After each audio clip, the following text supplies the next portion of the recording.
다음 주제 한번 가보도록 하겠습니다. 네, 오늘 오전에 문재인 탄핵 청원이라는 게 실검에 뜨는 걸 보면서 제가 충격을 받아서 지금 방송을 시작했는데요. 실제로 지금 50만 명을 탄핵 촉구 청원이 50만 명을 돌파했고 아마 60만, 70만도 넘어갈 거라고 생각합니다. 지금 총 결집을 해서 공격을 하고 있는데요. 이런 청원도 있습니다. 문재인 대통령님의 탄핵을 원하지 않습니다. 지금 아까 2만 3천 명이 좀 넘었고요. 이게 안 알려져가지고 잘 모르는 것 같습니다. 그리고 응원한다는 청원이 7만 6천 명이 넘은 상황이고요. 이것도 제대로 안 알려져가지고 아직 잘 모르는 것 같습니다.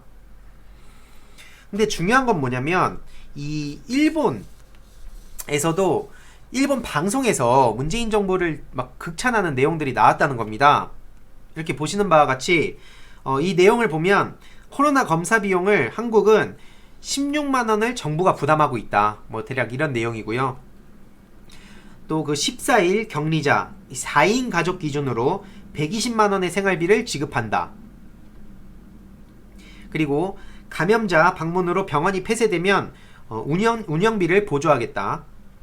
그리고 감염증 예방법을 통해서 정부 지원과 이런 뭐 보조를 이렇게 다루고 있고요.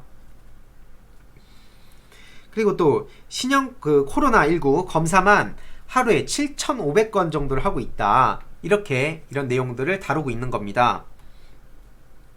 그리고 또 하루에 그 13,000건 검사가 가능해질 것으로 보인다. 곧 60개 이상의 민간 의료기관에서 검사가 가능해서 뭐 이런 내용들을 일본 언론에서 다루고 있는 거고요. 실제로 일본 네티즌들도 문재인 대통령을 이렇게 거론하면서 네티즌들의 반응이 이렇게 보시는 바와 같이 네, 이게 지금 일본 국민들은 지금 이런 상황입니다. 네, 문 대통령 한 명과 아베를 포함해서 우리 전체 강요를 교환해달라 뭐 이런 내용도 보이고요. 네, 아무튼 이런 상황에서 대통령의 탄핵을 주장하는 건 정말 참 말도 안 된다고 생각하는 게 실제로 그 계속 말씀드리지만 세월호 그 당시 7시간 동안 아무런 진짜 무능한 대통령의 모습을 보였다는 그래서 탄핵을 당했는데 그게 마치 진보 진영이 결집해서 탄핵을 한 것처럼 생각하는 건지 모르겠습니다.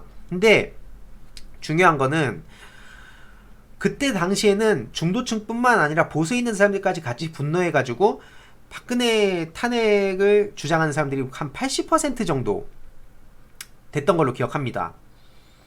근데 지금 저들이 보수 결집해가지고 진보 진영을 저렇게 똘똘 뭉쳐가지고 공격을 총 동원해가지고 공격을 하는 것 같은데 전 도저히 납득할 수 없다는 생각이 들고요.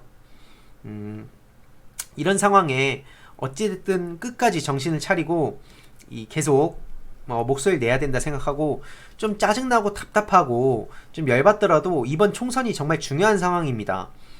어떻게든 그 문재인 탄핵을 심재철 원내대표가 계속 거론을 했었죠. 진짜 우연은 없다고 하듯이 계속 그렇게 연관을 지어서 터무니없는 걸로 지금 공격을 하고 있는데 앞으로도 그 저항이 정말 거셀 겁니다. 정말 거셀 건데 이런 여러가지 상황에 대해서도 제가 꾸준히 목소리를 내고 소식을 전할 예정입니다.